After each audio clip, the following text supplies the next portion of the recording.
This is easily one of the most disgusting, horrific things that I've seen coming from Hollywood in a very long time, and we need to talk about this story today because this shows exactly why we can't trust Hollywood. This shows exactly why Hollywood is the enemy, why Hollywood is the opposition, and why they can't stand films like Sound of Freedom, an absolutely amazing film that everyone should go see. Okay, Sound of Freedom is a movie that is bringing awareness to very important topics, very important issues that are sweeping throughout the nation in some varying degrees and stuff.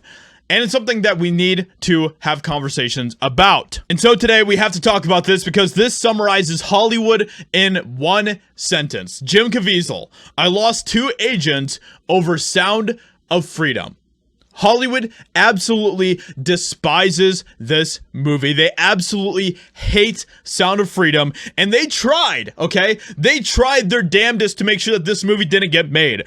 Disney tried to shut it down. Hollywood people were all trying to take their shots at it to try to knock it down and try to get it from being shown to you and to me. And that should say everything about Hollywood, right? And even Jim Caviezel lost 2 agents because of Sound of Freedom. So let's get into this and see what he has to say about this absolutely crazy story. Outspoken Christian shared sacrifices of starring in of course, a film about very terrible things that happen to children. So Alec Baldwin accidentally, of course, did something bad on set, and his career never missed a beat. Ezra Miller's rap sheet is a mile long, but the non-binary actor anchors one of the summer's biggest adventures, The Flash. And had the movie performed well at the box office, Miller would have played the speedster in the sequel.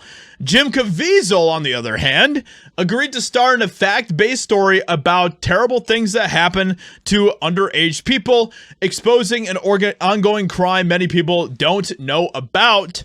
The person of interest, Allen says, he suffered for taking the part. Because this is what happens. This is why Hollywood can't stand Jim Caviezel. This is why Hollywood can't stand Mel Gibson. Not only has he endured withering personal attacks from select journalists and film critics, Caviezel's professional life took a turn for the worse. The star of the summer's indie smash, Sound of Freedom, is no stranger to bucking Hollywood wisdom. He's an openly Christian actor in an industry that gets freaked out by people of faith, and he is suspected that starring in a movie about this particular issue might come at a professional cost in Hollywood, and by his account, he was right. I want this to be so huge that they're forced to look at it. I lost my agents over this. Yep, 17 years, 15 years. Literally, agents for that long decided to break ties with him because he was in this specific movie. I lost my lawyer over this, and now I understand why all these actors didn't want to do the movie because of this.